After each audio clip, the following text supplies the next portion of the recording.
Inravio.com.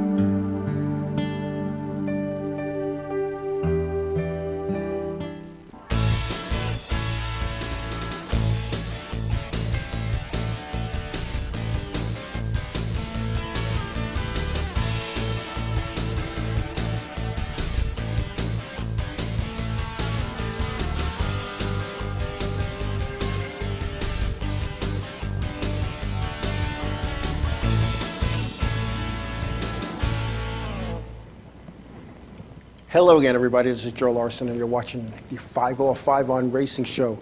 Happy New Year. Welcome. Hope everybody had a nice holiday, a safe New Year, and I wish everybody only the best moving forward in 2018. We have a lot to talk about tonight. Of course, we're going to have our normal weekly show where we talk about where are they now. Tonight, we're going to talk about gentleman Ned Jarrett.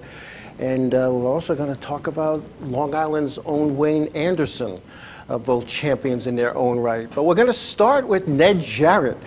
Ned Jarrett, still around, still making it happen. Although he's no longer driving race cars, he is a commentator for the cable networks. Ned, born October 12th, 1932. Drove in his first race car in 1952 at 20 years old at the Hickory Motor Speedway in North Carolina in a Sportsman Division car, which is now known in the NASCAR ranks as an Xfinity Series car. The car was co-owned with his brother-in-law and finished 10th in that first event. Ned's father was not too pleased and told his son no driving. Kids back in those days were a little different. They did what the parents told them, so Ned agreed to let his brother-in-law drive the car until his brother-in-law was sick one evening and could not drive. Ned hopped in the car under his brother's name and finished second under his brother's name. Now, his brother-in-law, while finishing second, Ned turned out to be a really good chauffeur. So his brother-in-law decided to let him keep racing and use the brother-in-law's name. Mom and Dad showed up at the racetrack one night to see the brother-in-law race, and the brother-in-law's name wins the race. And when the driver took off his helmet in victory lane, it was Ned. His father was not too pleased with that and told him, if you're gonna race and win, at least win under your own name. Jarrett saw his first cup race in the 1953 Southern 500 at Darlington Speedway in South Carolina.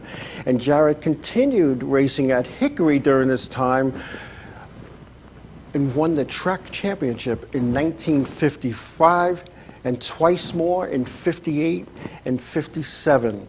Legend has it that Jarrett purchased his first cup car from Junior Johnson. Junior Johnson had ran Chevrolets, and he purchased it for $200. Jarrett gave Johnson a check. He didn't have the money in the bank, but he gave it to him on Friday late afternoon when the banks were all closed and would not open again until Monday. Jarrett went out that weekend and won 2 events, able to put the money in the bank to cover the check that he wrote to Junior Johnson. Jarrett won 5 races in 1960. In 61, Jarrett had only 1 win. However, he was consistently in the hunt with 22 top 5s and 34 top 10s out of 46 events. When Jarrett, who ran Chevrolets, switched to Ford in 62, he sold his Chevrolet to African-American driver Wendell Scott. In 65, Jarrett won 13 events and his second championship in NASCAR's Top Series. Top 5s in 42 of 54 events. That year, the Southern 500 saw rookie David Bernstein die after being hit by 2 other cars on the racetrack. Cale Yarborough went airborne over the guardrail, landing in the parking lot. Jarrett won the race with the second place driver 14 laps down. Jarrett then became a race commentator, started as his broadcasting career in Newtown, North Carolina. In 1978, then he joined MRN. Jarrett became a pit reporter for CBS Sports from 1979 to 1984, becoming a color analyst, which he did from 1984 to 2000. Jarrett has been inducted into the 12 Motorsports Hall of Fames. In 2010, Jarrett was inducted into the NASCAR Hall of Fame. Ned Jarrett, currently an NBC sports broadcaster, is the father of former Cup champion Dale Jarrett, only the second father-son team to win championships. Then the other one was Lee Petty and Richard Petty. And then we have Ned's son, Glenn, a former Xfinity competitor, currently covers NASCAR events on cable TV. Ned's daughter, Patty, is no stranger to racing. Patty is married to Jimmy McCarr, who worked with Dale for a couple of years while at Joe Gibbs, and then winning the 2000 championship with Bobby Labonte. Dale's son, Jason Jarrett, has a few Xfinity and Cup starts and several ARCA victories as well. Ned Jarrett raced Cup for 13 years. He had 35 poles, 50 victories in 352 races, 1 year in a convertible with 1 win.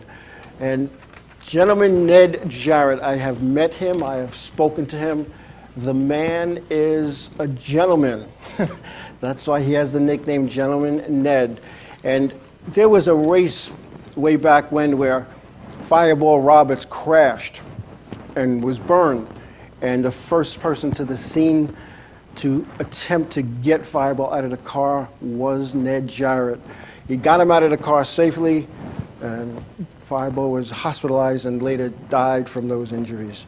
Ned Jarrett, a true pioneer of the racing sport that we're in. Wayne Anderson, Long Islander. He was born back in 1946, drove modifieds on Long Island at different racetracks, also on the tour. He was a 5-time Riverhead Raceway NASCAR modified champion, winning championships in 82, 87, 88, 90, and 91. He was the Islip Speedway champion in 79 and 81. Wayne also tried his hand at racing in 1965 prior to enlisting to the Air Force. He was stationed in North Carolina, the hotbed of racing. He fell in love with racing. In 1969, Axel Anderson, Wayne's father, decided, let's build a second car, and they ran 2 cars as a family team from 1969 on.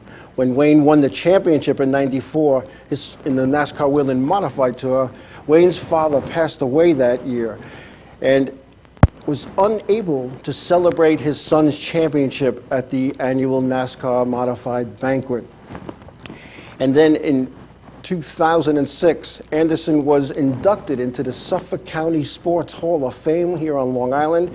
And when his 100-plus wins in a lifetime and multiple racetracks. And Wayne also won the Norwegia Speedway New Jersey Track Championship in '76, winning 9 races that year. Wayne also ran figure-8 stock cars, and in fact, Wayne is the only competitor to meet the challenge that then promoter at Islip Speedway, Larry Mendelson, offered out, and that was you could win the modified feature and the figure-8 feature. He'll give you an extra $1,000. Well, Wayne Anderson accomplished that feat, and after the figure-8 race, which was run last in the evening, Mr. Mendelson walked out with a $1,000 bill and handed it to Wayne Anderson. Timmy Solomino, this tour standout, drove for Wayne on the tour before moving to Flamingo Motorsports, and Wayne sent him there graciously, wishing him all the luck in the world, and that opened a seat in Wayne Anderson's car at Riverhead Raceway for Sean Solomino, Timmy's brother. Wayne Anderson is one of those guys, and I've known him a long time, and I can remember as a kid being at Islip Speedway in the late 70s, mid-70s, and Wayne hit the turn 2 wall, and he wore glasses then, and race car drivers wore open-faced helmets, and he hit the wall with a hard impact. And later on, they were announcing if anybody found his glasses, if they could turn them back in, and one of the fans thought they had a souvenir and brought the glasses to him. So Wayne Anderson and Ned Jarrett, there are our two Where Are You Now competitors for this week. And with that, we're going to take a break. And when we come back, we're going to have our guest, the owner of the Bronson Speedway in Florida, a person who has done just about everything there is to do in racing, worked as a scorer, worked as a, I'm going to say side by side, as I'm going to say crew chief with her husband's modified, now helping out the son. She's done everything. And we come back, Ann Young will be our guest for this evening. We'll see you in a few.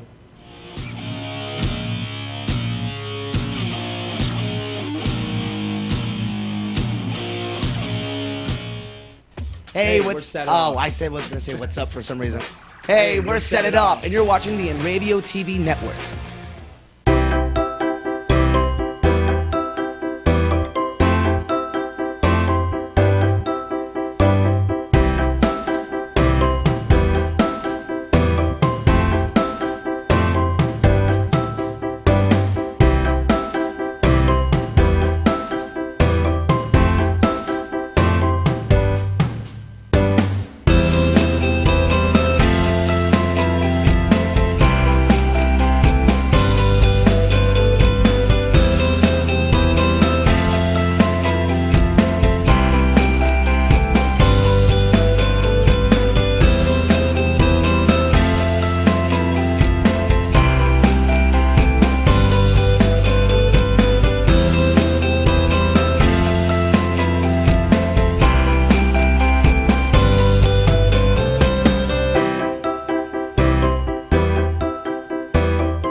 Village Music Shop of Mastic.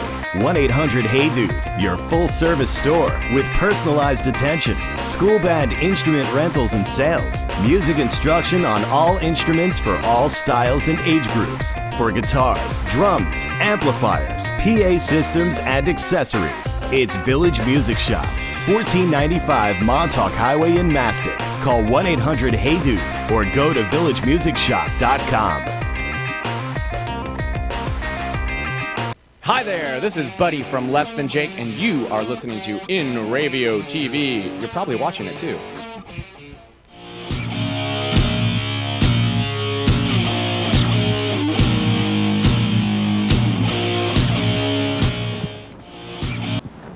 Welcome back, everybody. To my right, your left, Ann Young, welcome. Nice being here. You know, it's not every day that I have a track operator come to the show, and I don't know if you came all the way up from Florida or from your Long Island home, but I thank you for taking time out of your schedule to come here. Well, I'm presently in New York. We start our season again in February, so we'll be traveling down there. As a matter of fact, I'm on my way down for January 20th. The Villages Racing Club has invited me to be inducted into their Hall of Fame. Nice. So I'm kind of interested. I'm excited about that, and Ernie Irvin's going to be the keynote speaker. So Okay, Ernie Irvin, yeah. I'm pretty happy to be in the company of Ernie Irvin. Well, you know, you've been in this business, this sport, whatever we want to call it, for a long time. And you go back to the ISO Speedway days. That's where I grew up. And, you know, like many of us. And I guess that's where you met your husband, the late Chris Young. Yep. And I remember as a new guy in figure eights, and Chris was the guy that everybody wanted to be like because he was good. And I remember talking to him one day, and I knew nothing. And he had these books and all this stuff written down, and he let me look at his books and of how to set ups and what to use and what, you know, was he always that intense? Oh, yes. We still have the books. You still have the book. Still have the books. I love it. We have the date. We can probably tell you the temperature of the car. Mm-hmm. He was a true racer's racer. That He was. his true passion in life. He was. And, you know, it's funny, back when you were the chief scorer at Riverhead and I was the the Chiefs do or not. And we had that dinner at the LaGrange, and we have some pictures that we're showing people that we found that we dug up. And we were talking, and I remember saying to Chris, I said, man, one day we should just trade places. You should be me, and I should be you. And we joked, we laughed, and then Saturday night, he was like, you have your stuff? Well, I always have my stuff. And he let me take his car out and practice. And there's a picture of it in the reel. And a lot of guys thought I was just going to stuff it in a wall or just put around, but I had some okay lap times and having never driven a modified. Well, if you can drive, you can drive. That's what I said. Half of it is getting in, strapping in, and having a little confidence. And I never drove something with that much horsepower. So there I was, and Chris had that handle with the hand grip, and I thought it was some fancy thing to adjust stuff. And I said, Chris, what's this for? He goes, that's to hold on. Hold on. You're gonna need it. And I always leaned forward as much as I could, and I hit the gas, and my head banged against the bar. And then when I hit the brakes in the other end, my head snapped down. And after like 4 times, I said, I think I better keep my head back and hold on. But we had some fun, and now your son Christopher, very successful racing. That's one of his legend shots and wins at Riverhead. How did you feel when your son said, Mom, I want to go racing? Well, he didn't lay that on us till he was about 13. He's 13, okay. A lot of the racing families put their kids in go-karts. Mm-hmm. And I threatened Chris and said, let this kid find his own passion. Mm-hmm. It happens to be yours too, okay? But so there were many Saturdays I was at the ball field. He was playing softball. I learned how to be a softball coach. Okay. A softball mom. Yeah. And we'd go to the races afterwards. But he came home from school one day, and he was just about 13, almost 14, and said, I want to race a Legends car. Yeah, okay. And I know how to do it. What do you mean you know how to do it? Well, he'd already been on the phone to 600 Racing in North Carolina. And, Mom, Dad, it's only going to cost $500. Is that all, Christopher? $500? That's just to race. But it's how many miles between here and North Carolina? It's a little more than $500. But Mom, really, I really want to do this, and here's my report card. And it was straight A's. Wow. That's kind of hard to argue with, so I said, Chris, we're going to have to, Dad and I need to talk about this, and we'll get back to you. Hold on to that thought. Mm-hmm. The child called 600 Racing probably every day for the next month or two. Wow. When we said, okay, well, we're going to do this for you, we're going to go for it. We knew nothing about legend cars. Mm-hmm. So about 2 weeks before we were getting ready to go, I said, Chris and I spoke about it, and I said, I think I'm going to give Mike Kalanoff a call. He's down there in North Carolina. Maybe he can guide us a little bit. So we called Mike Kalanoff, and he said, bring him to me. What do you mean, bring him to you? Bring him to me. I'll put him out there on Concord. I got a guy, I'll put him in a car, and we'll see how he's going to do. I said, I'd like to make that decision, Mike, but this kid's been talking to 600 Racing. He actually wrote an itinerary for them, for their school. Mm-hmm. So I'm going to have him call you. Long story short, we went with Mike Kalanoff. We got down to Concord. We put him in a Kyle Beatty car. And Chris and I went and sat in the stands, and we just turned him loose. The kid had to learn how to drive a standard shift in the driveway before we left. He was 14. Right. By the time we got to the end of the test, Kalanoff, I didn't know if he was just telling us that to feel good, but he said, I think this kid has some talent. I coached him. He never spun it out. And within half hour, 40 minutes, he was up to track speed. Nice. So we went to lunch. Kalanoff gets a text from Smoke. How did your legend test go? He shows it to Christopher. Christopher goes, Mom, Tony Stewart knows me? No, Chris. Tony Stewart knows Mike Kalanoff. Yeah. And the rest, they say, is history. There you go. Now, and going through and I've been to Riverhead a few times and watched your son race, and some of the times I've seen your daughter there too as well. Pitching in, getting her hands dirty. How hard is it to keep the family intact, where one person's doing one thing, one person's doing another thing, and you're running a racetrack in Florida. It's probably one of the most challenging things I've ever had to do. It's not easy to put Bronson Speedway together and fly back and forth and have a kid in college and, you know, Chris passing. It's been a challenging last couple of years, needless to say. But I'm there for a reason, and there's nothing more thrilling than pulling into your racetrack and the pits start to, I wish fill up, but the pits start having some cars show up, and then the green flags drop, and you really forget everything except for that moment. Right. And it's a family sport. I can see families growing up at Bronson Speedway, much like I raised my family at Riverhead. And I love that atmosphere. There's a camaraderie, there's a true closeness. Right. And, you know, we're going to keep going as long as we can go to make it happen. There you go. Now, you've, as I said earlier, you've done just about everything there is to do in racing. And I don't ever think I ever saw a night that your husband Chris was at a racetrack that you weren't by his side. Always there. And you were part of that team, and then you decided to make that foolish move like I did and put on the official's shirt at a racetrack where your hands were tied, and you couldn't do it right, and no matter what you did, and you know, it was like we were officiating based on the ledger sheet of the people involved, and which made it difficult. But somehow we got by and through that. Well, my part of what I needed to do was black and white. Right. Usually it was the scorer that was wrong. You need glasses, you're blind. Yeah, you're blind. You know, I really won the race. No, you were 3 laps down, actually. But, you know, you were fast there for a little while. Yeah. So my job there was really to do the best job I could do to keep score. And I knew what I brought to the table was I knew the passion behind the driver strapping in. Right.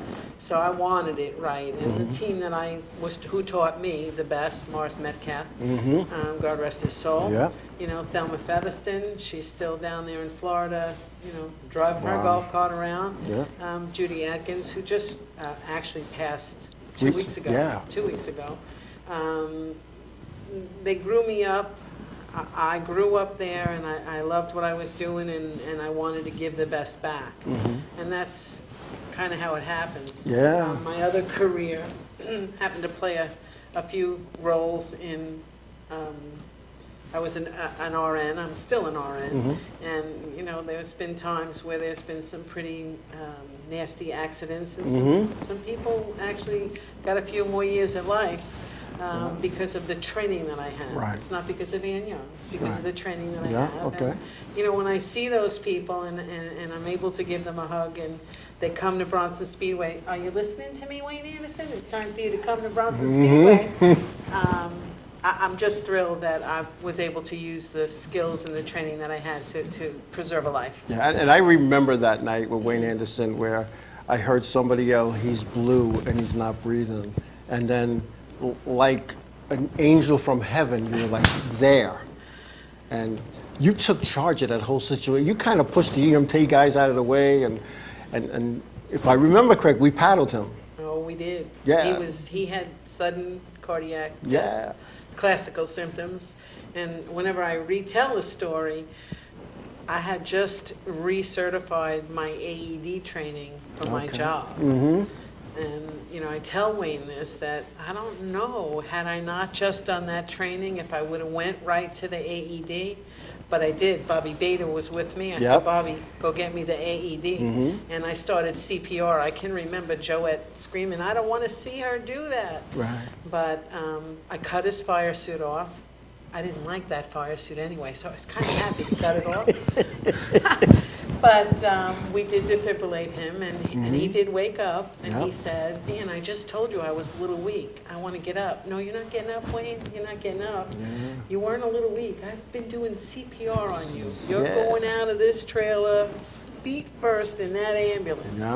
And praise God, he's still living to talk about it. Yeah, living to talk about it. And there was a few people he helped along the way, and And that, I always worried, like, what would I do if somebody got hurt? I'm in charge of the race. What do I do? And that always bothered me.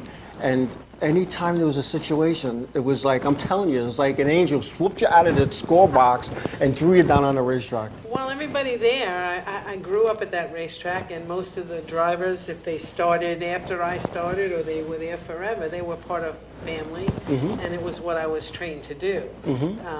So for that, I used to cringe when things would happen because I had to go and do what I could do. Right. After Wayne's incident, I can remember coming back the very next week. This is not a lie, the very next week. And Mike Cappiello saying to me, Ian, please, if ever anything happens to me, please come and help me. Well, that night, Mike Cappiello was hit by a monorbike. Yep. I was in the spotter stand for Chris. It was hot laps going on. They were getting ready to go. I don't know if it was a heat race or a feature. And when I saw Mike Cappiello fly up in the air, I could not believe what I was seeing. It happened in slow motion. That's how I remember it. And everybody in the starter stand turned to look at me, and it was like the sea was parted, and I thought, oh my God, I got to run down there and do this again. But praise God, Mike was good. Absolutely. A couple fractures and surgery later, and a real will to get back to the racetrack, and thank God he was okay too. That's what we do in Uri. It is what you do. A lot of people thought I was nuts after I had my foot ripped off back in '96. Why would you want to even go back racing? I said, because that's what I do. And I wasn't that good. It wasn't like I was battling for championships or trying to add to my win total. To me, it was just a Saturday night with my friends. That's exactly And right. and then when I got injured, I couldn't believe the outpouring that people came to my house. There were drivers that we fought every week in the pit area or the parking lot were at my house. It's a family. It really is. Like your brother, you fight with him all the time, but you're still having him for Thanksgiving. That's exactly right. And I look back on those days, and there were no better times. Sometimes at the moment, it seemed like it was rotten. But when you look back, all the bad stuff disappeared. And that's a good thing. I agree. Anyway, we're going to take a break. And we come back, we're going to ask Ann what made her purchase a racetrack when we come back.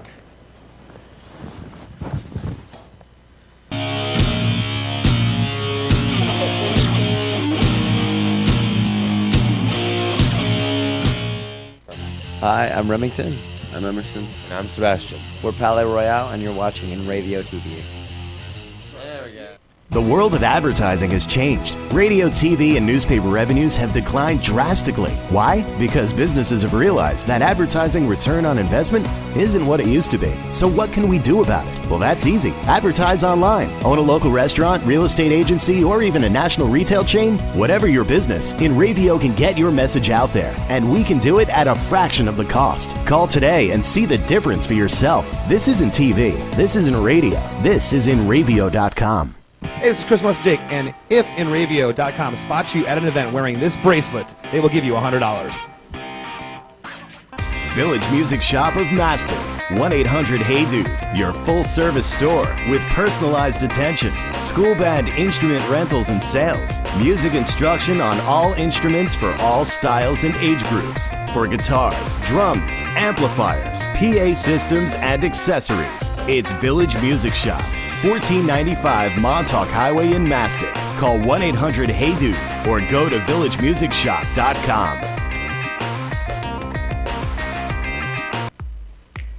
Hi, this is Mike Jarecki from My Race News, and you're watching the Inravio TV network.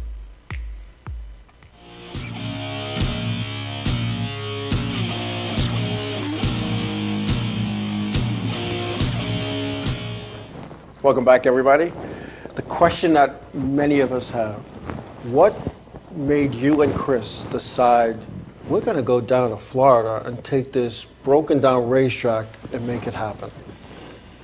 Well, I think as you get a little bit older in racing, you figure out eventually you're going to have to come out of the car. And what are we going to do next? So you know, we were having a particularly bad year in our home track, and I said, Chris, what are we going to do with the next chapter? What do you think? And he said, I don't know. All we know is racing. I was like, well, I don't know about that. I think I might know a few other things but racing. But One or two, anyway. you know, he was out in the garage, and as a joke, I Googled racetracks for sale. Oh, okay. That's no lie. And up popped Bronson Speedway. Now, Bronson Speedway is not far from Gainesville, and when I got out of nursing school after a year and a half, I moved to Florida, and I worked in Gainesville. Never knew that there was a racetrack there. Didn't stay very long, 10 or 12 months, and I said, I got to go home. And if you would have told me I would be back in Gainesville 30 years later, I'd tell you, you're in your mind. So I went to the garage and I said, come here, I think maybe this is what we can do next. And he looked at it and said, now you're out of your mind. And back in the garage he goes. So then I looked at my watch and I said, let's see how long this is going to take. About 3 minutes later he walked in and said, let me see that again. You better make a few phone calls, see what you can do. And here we are 7 years later. This was a retirement project. Right. Okay, he was going to come up to retire, and after that he was always going to be doing something with a race car. And the sun was coming up, he was going to do something with a race car, so we might as well go where it's warm, might be able to race a little bit longer and see what happens. But life happens. Yeah. And our retirement project has now turned into my full-time project. So we'll see. That's how it came to be. It was a joke. Joke's on me. Yeah. Kind of like the joke when I was going to drive his race car, I was going to switch roles, you know? Nobody believed that he'd let me do that. He put me in it one time, too. I remember that. He's crazy. He said to me, He puts me in his car, in his fire suit, with his helmet and his gloves, and then they let other people on the racetrack with me. And I'm thinking, I gotta get out of here. I almost killed myself. My foot slipped off the gas, off the clutch. Now I'm heading at the fence. Was not good. Never getting in again. you know, when I strapped in, somebody said to Chris, what if he wrecks it? He said, you can't do any worse damage than I've done to it. And as they're pushing me back, I was like, what if I do wreck this thing? I'm going to have a bill at over speed. He'll fix it. But, you know, there's a Chris that many people at the racetrack didn't know. He was a shy guy for the most part. Yeah. Most people didn't know that. Coming to your house with my kids, that we had a party that time, and he went out to the garage. My kids were sitting in his car, and it was like he was God to the kids. And I was like, that's not the Chris I know. He doesn't talk to nobody. He just goes, races, and goes home. That's kind of what his MO was. He's a shy type guy until you give him a few beers. Then he was really good at loading the gun and putting it in your hand. Oh, and yes. seeing if he can get you to pull the trigger. But that was few and far between. But he was all business. When he's at a racetrack, he's all business. Yeah, and, definitely. He was kind of tough to keep up with, but You did a good job. I did the best I could. That's all we It's what can he do. loved. It was his passion, and I wanted to support what he wanted to do. And when I had to keep getting my hands dirty, I told him, you need to find somebody else. I'm not changing tires. I'm not doing that anymore. You need to find somebody to do that. Right. Okay? Now, a lot of people that watch the show, and some that don't, they think to run a racetrack, all you do is just show up on Saturday afternoon, open the gate, and hope they come. I used to think that too. I really used to think that too. There's a little bit more to it, huh? It's far from the truth. I can tell you that Barbara and Jim Cromedy taught me many lessons in the years that I worked for them. I worked at many racetracks in New York and on Long Island. I worked at every track on Long Island, West Hampton, Riverhead, Islip. Then we went to New Egypt Speedway and over to Pocono, and so I had a variety of people that were involved up in the higher levels making this happen. And I thought I knew a lot. And I do. I do know a lot, but I know even more now. And it's not just show up, open the gate, and they come. And it's not like that now. 20 years ago, it could be like that because there were cars and cars and cars. Everywhere. America was in love with the automobile. So to get some kid that wanted to get involved was easy. Right. America is in love with this now. Right. So we are all challenged with how do we bring people back to the races?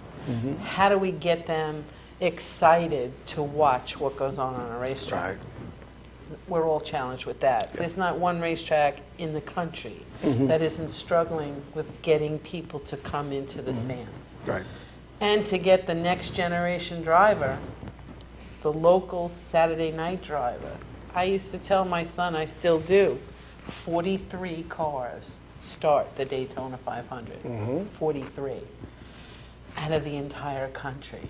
The best racing that you're going to see anywhere is as a local Saturday night, hometown, grassroots racetrack. Absolutely. Those guys have more passion than you can shake a stick at. And the families that come with them have the same passion. Right. And you see some great racing. I can put 8 or 10 cars on Bronson Speedway. They're all pretty evenly prepared. They're affordable divisions, and you will see racing like we saw back in the day. Back in the day, yeah. And that's what I sell at Bronson Speedway. I sell a peanut butter and I call it a peanut butter and jelly track. Okay. You're going to be able to come in, $25 to come into the pits.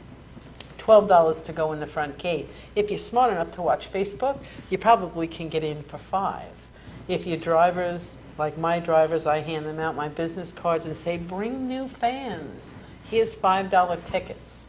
Do something to help me put people in the stands to pay you to do what you love and what I love to watch. The expense of owning a racetrack and the responsibility of making it happen is intense. It's intense.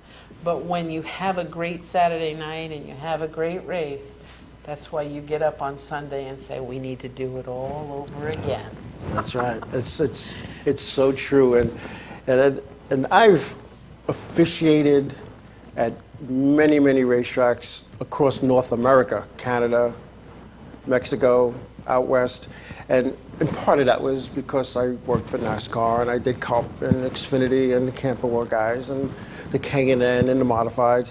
And I look back and I knew I wasn't like a driver, and an opportunity came to be, all right, I'll be an official.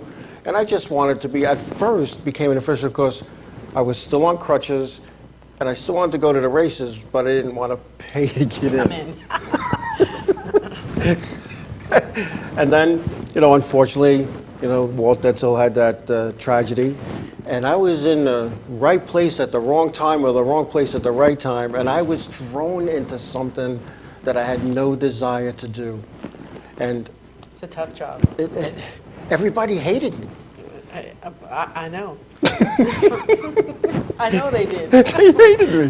Who wanted to shoot me? Who was going to blow up my house? I can tell you, any race director, most of the time, if they're hating you, you do one of two things. You listen to why they're hating you and figure out, is there something I need to switch? Or you figure out, I made the right call and that's why they're hating. Right. But you haven't lived until you're a track owner and a race director. Yeah. That's an interesting. You'll see if you come. I run the drivers' meeting just like you used to run the drivers' meeting, and we talk about tires and we talk about soaking and we talk about banging and hitting and intentional, and I remind everybody you're not going to win the race on the first race, and this really isn't my first rodeo, and when I need to make a call, I'm going to make the call, and you're going to probably kick me on the way out the door, and I'll say thank you and hope hope that you come back. See you next week. You know, the difference in Florida as opposed to Riverhead, you know, there's a racetrack within 2 hours of Bronson Right. Speedway. You can go dirt, you can go big track, New Smyrna, you can go big track, DeSoto Speedway, you can go to Auburndale, you can go to 417. There's plenty of places There's to options. go to run. So I try not to make people angry, but you still have to stay to the core value of, no, you did not win that race. Right. You hit him. The race kept going. The third place car passed the two of you on the last lap. No, we don't go back a lap because the caution didn't come out. So you make some tough calls, Yep. and sometimes you're watching the race. I do videotape it. I do look at the videotape because most of the time when I make a call, I make the right call and the videotape backs me up. But we've had made, you know, we're all human. That's why they put erasers on pencils. Absolutely. I've always said that. We do make some bad calls sometimes. It happens. And when we do, we need to apologize to the competitor. We made a bad call. If my officials make a bad call, sometimes I make up for it at the pay window. I might be paying 2 first places that night, but we try not to, and we just remind everybody that there's an eraser on a pencil for a reason, Right. and not to make any really bad calls. At Bronson, I have a skeleton crew, and we all work together very cohesive as a team. So my starter, my tech guy, myself, my safety guy, the guys on the track, the girls up in the tower, we're all watching the same thing. And if it's a questionable thing, we're on the horn to each other. What do you think? What do you think? What do you think? What do you think? What do you think? And most of the time, I don't even really have to make a call. It's when we get into that little gray area and they go, well, it could, and I say, I'll make the call. Yeah. So that's how it works at Bronson, and we've had, like I said, we have some really great races. The guys and gals that show up, we have a 16-year-old little Cassie. She was 14. She lied when she first came to Imagine Bronson. And I believed her, but let me tell you what, this kid can wheel a car. I got a 13-year-old that's in my strictly stock division. He's been racing since he's 5. And his dad has all of the best equipment. He's in a strictly stock car. He knows what he can do, but he can turn the wheel. So, you know, that's what I want to promote. I want to promote these young people coming and teach them a skill. You will learn a skill at a racetrack. Oh, yes, something. You will. You'll learn how to change a tire. You'll learn how to, you know, measure stagger. You'll learn how to set the thing up. You'll learn what's loose. You'll learn what's tight. And at the end of the day, you'll take that home with you, but you'll also take away what you learned in the atmosphere in which you're growing up. And you know what? You also learn, at least from my point of view, how to interact with others, how the fight on the racetrack, whether it's verbal or pushing and shoving, is at the racetrack only due to passion. And I learned that once when I was supposed to go to somebody's house on Sunday.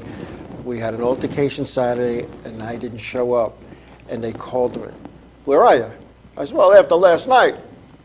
Last night's over. Right. That's the track. Yep.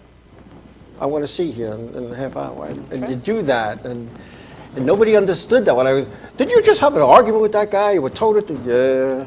But it's the passion. Well, that's what you need to learn how to be a good winner. You need to learn how to be an even better loser. Oh, without a doubt. If you're not having fun trying to win, then racing isn't your game. Right. Only one guy or gal is going to win the race. Is going to win that race. I used to say Only at one. Riverhead that on any given night we had 5 divisions. We're going to have 5 happy people, and everybody else is going to be mad. That's right. So. You know, 20 years ago they got mad, but they got over it usually 10 minutes after the pit party started. Yep. Now we just carry it on and carry it on, and you know the crews jump in and the wives jump in. And, yeah, they're not in the car. Let the drivers handle it. Absolutely. I do tell my drivers that if you're going to fight right in the front stretch, right in front of the crowd. I want you, if you're going to do it, empty the stands. Just don't really hurt each other too much. But if you started in the back there, well, now you're going to be buying me dinner somewhere because I am going to find you. Yeah, I'm going to find you. And I don't allow official abuse. If you're going to cuss my officials out, they're going to go out to dinner on you too. So you need to keep the P's and Q's and go back to your trailer and and then come. And if you still have a complaint, we do need to talk about it, and we do need to address it. Absolutely. And that's how we do it at Bronson. Yeah. Anyway, before we take a break, I want to offer condolences to 2 Long Island legends in motorsports, one being Jack Merkel, who is a drag racing enthusiast, built drag racing motors for some of the top teams, and also made some motors for some of the teams that ran circle tracks on Long Island. Jack Merkel, I knew him well. In fact, he built motors for a couple of my good buddies that drove not only late models and Chargers, but modifieds as well. So Jack Merkel, you will be missed. And like I said on our Facebook page, now Heaven Motor Speedway has a darn good engine builder. The other person that we lost was modified driver Joe Mamalito. Joe owned Lakewood Used Auto Parts on 109 in Lindenhurst. Joe was one of those guys that if you were a racer and you needed something, if he didn't have it, he would find it for you. And you look back and you lose legends like this, you know, it kind of reminds you that life is too short. Enjoy every day. And if you want to go racing, go racing. If you want to go boating, go boating. Do what you want to do. Live your passion. Our hearts go out to the Mamalito and Merkel families. Rest in peace, guys. We'll be back.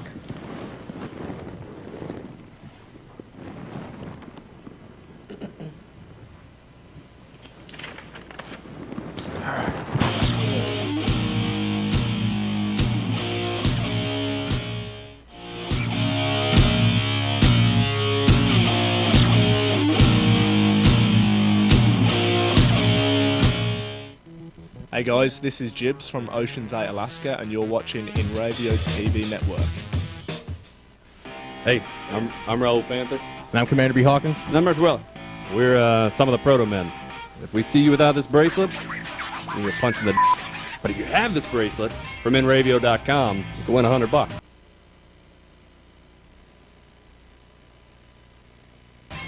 Put one of these on, or else.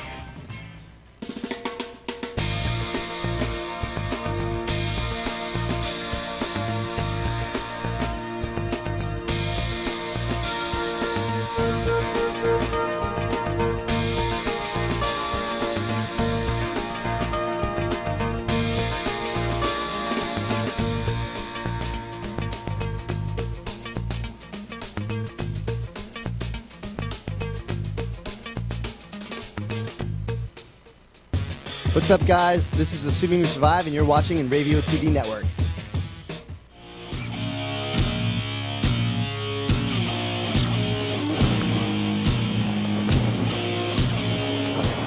Welcome back, everybody.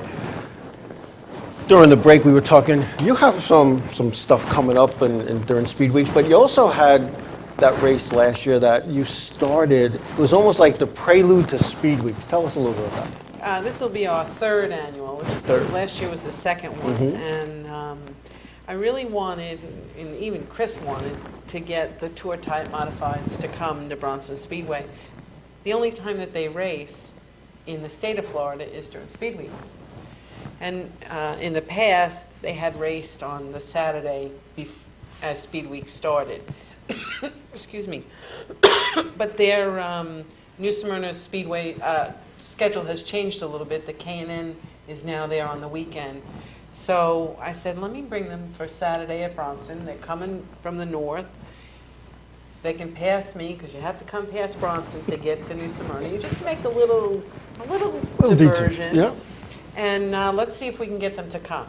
So this is our 3rd annual. Last year, I really wanted these guys to leave Bronson Speedway with a couple of dollars to carry them into New Smyrna Speedway and the Right. Speed Weeks. But of course, they couldn't carry a couple of dollars out of my pocket because I'm peddling as much as I can to keep what I'm doing at Bronson. So at the last minute, I put up a GoFundMe page. And it was probably one of the best things I did, because from that GoFundMe page, my goal was $2,500 to help cover the cost of the purse. We ended up making $3,179. So the extra money I put into the other divisions that were racing that night and the next day. I got kind of beat up a little bit in Florida because why am I paying all this money to the tour guys? And I tried to tell them that all this money came from sponsors, Right. special awards, not out of my pocket. And if I had that money, I would pay them the same thing. However, the excitement that the tour brings, those tour type cars, and it was a 10 race, 10 guys? We had 10 cars last year, amazing.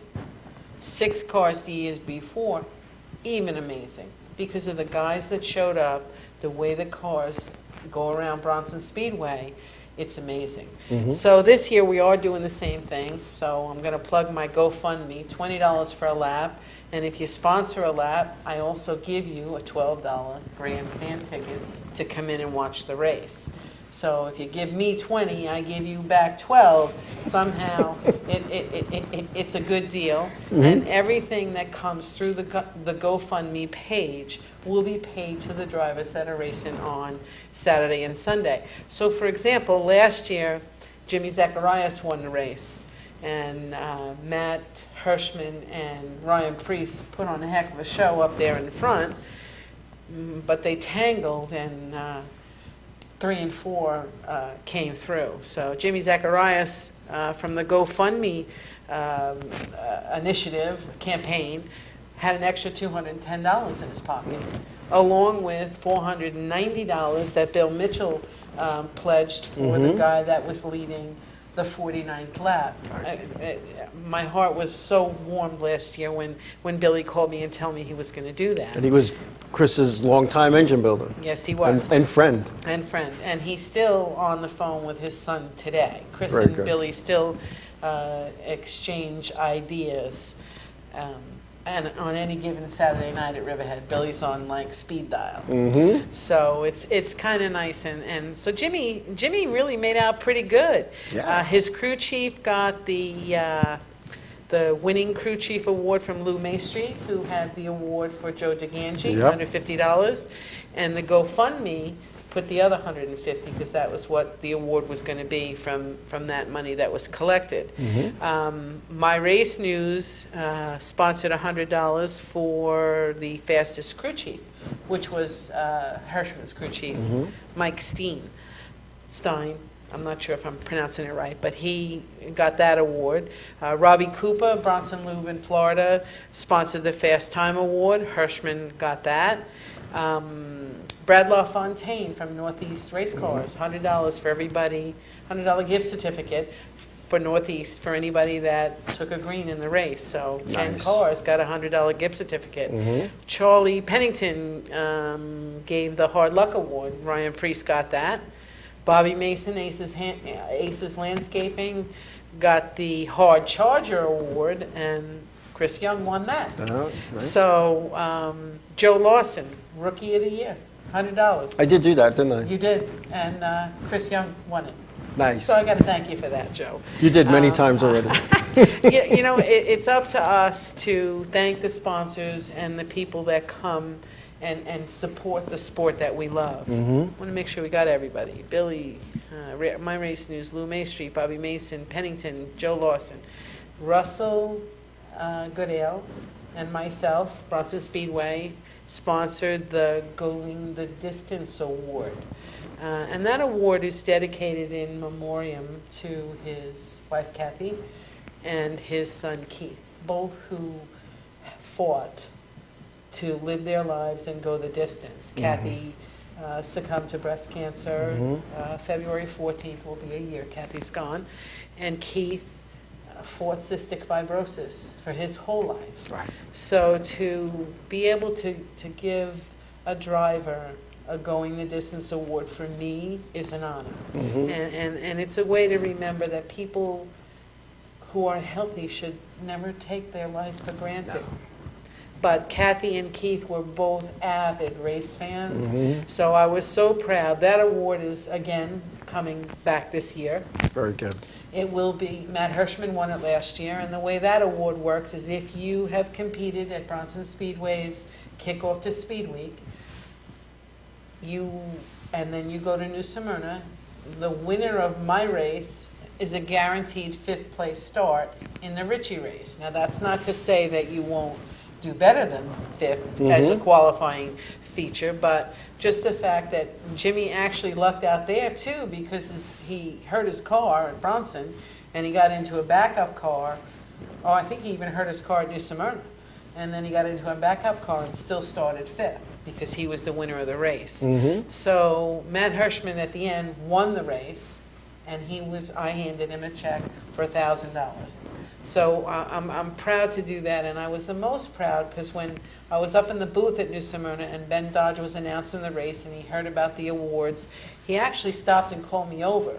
And he said, I want to know more about this award. And he spoke about Kathy and Keith Goodale all night long.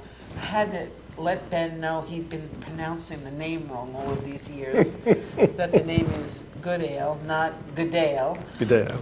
And he caught right on, and you know what? He's on board. He's going to help us get the word out about this race this year moving forward. So all in all, it's going to be a great race. Modified guys from Riverhead, John Fortin, if you're listening, I know you have a few cars. I know you're selling a lot of fuel oil, but take the weekend off. You only get one chance to go around in life. Wayne Anderson, you need to bring your car down. Sapienza, Brigatti, Brody, who's ever racing up there at Riverhead, come on down for the weekend. Leave your stuff parked there. If you don't want to race, pick it up on your way back. But come and help us show the guys down in Bronson what this tour type is. Jeremy Gersner, Southern Modified Tour, Georgie Brunhutzel Jr., the guys that are driving in the Madhouse. I don't know if you listen to this channel or not, but if anybody knows them, I'm on Facebook. I'm trying to get them to come down, bring them down. If we get past 20 cars, then we're going to go into a B main, and you know we'll have a good time of it. But it's racing the way it used to be. They asked me, well, what about transponders? I said, transponders? What the heck you need a transponder for? You don't have a transponder? No, I don't need a transponder. I got scores up in the booth. We don't need a I never used a transponder. Well, I do have a plan B just in case. But it's peanut butter and jelly. It's racing at its funnest because you're doing 50 laps. Yeah. I don't like any race longer than 50 laps. No, neither. The fans in the stands, they go to sleep. They get bored. You come to Bronson Speedway and it's 50 laps, you are up on that wheel the whole time. Nice. We have high banks. You're going to come off 2 as a rocket. If you don't get in and get on the flat down there in 3 and 4, you ain't going nowhere. But the guys come and they practice and they have a good time. And I think that, you know, the people that are promising to come back this year, I think it's going to be a great show. We have 10 or more already that are coming. I just messaged Tommy Baldwin on Facebook and said, this is the 3rd year I'm inviting you. I really would like you to come and bring your car down. And his response was the thumbs up thing. So I'm not sure if he's coming yet or not, but I got a thumbs up from Tommy Baldwin. So that's kind of good. And I'm not quite sure who's in the background that's coming, but hasn't told me yet that they're coming. But I think it's going to be a great race, and hopefully the GoFundMe will get to the goal. I set the goal this year, just $3,500. Right. And the $2,500 is going to go for the awards that I have, and the other money is going to go, and anything above that is going to go to the other divisions that are driving. Legend guys, Riverhead Legends, you're coming down. Come race at me, and you can go race a night or 2 at Citrus County Speedway. They're hosting the Winter Nationals. You need my shop, you need anything, you know, you need to practice or what have you, come on down. We'd love to have you. Strictly Stock guys, just go on Bronson Speedway's Facebook page, give me a call, let you know what the rules are, pretty simple. Riggleman's coming from New Jersey. Okay. I believe his wife is going to come. They race with our pure stocks. So we're looking forward to having a couple of out-of-state guys. And, you know, he asked me, well, if we're coming for one race, could we race another? So I put another race on Sunday. So the Strictly Stocks, the Pure Stocks, and the Sportsman will run on Sunday. And Friday night after practice, I do have an oldies band coming also, but we're going to have a mud bog. And Terry Zacharias was at my mud bog all night. He could not believe it. I actually had to call Jimmy, I think, wasn't there for practice on Friday, but I said, you better get here quick because he's trying to put mud tires on your modified to go down the fast track. So we have a fast track and a mud hole, and it's a whole different world, but when the two worlds collide and the racers come over and see what we do with the mud bog, it's a whole lot of fun. It's a fun weekend, and I'll get you out of there early enough on Sunday that you'll be able to scoot over to New Smyrna and, you know, park and be ready to go. Nice. And I want to thank you. It's funny when it's going like this, that the hour goes by like seconds. But I want to thank you for taking time out of which I know is a very busy schedule, to come spend some time with us. Well, thank you for letting me come and talk about Bronson Speedway and racing. And anybody wants to come on down and help us out, come on down. Come on down. Bronson Speedway, located in Archer, Florida.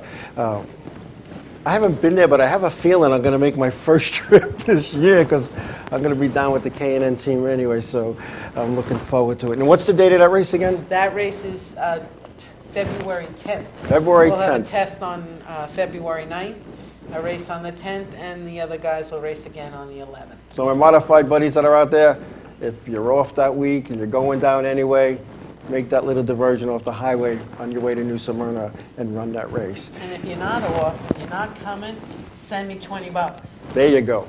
There you go. Anyway, I want to thank everybody for taking time out of their busy schedules tonight, and particularly to watch and participate in our show. And for those in the chat room, I apologize for not paying attention to it. My I don't want to say error, but we were like sitting around the table talking racing, and that's what we do. So I want to thank everybody again for everything you do for racing. So wherever your endeavors are going to bring you this week, please be safe, please be careful. Tell somebody you love them, give them a hug. God bless you all, and we'll see you all next week. Good night, everybody. Good night.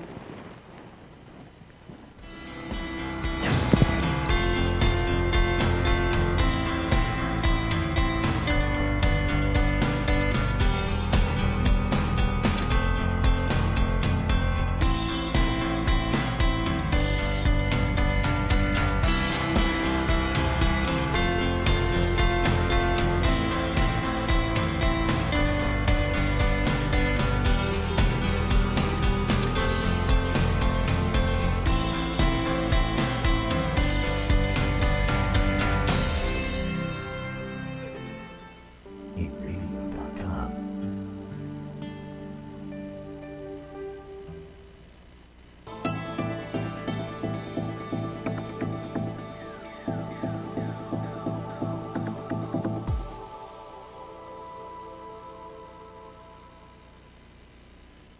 Inravio.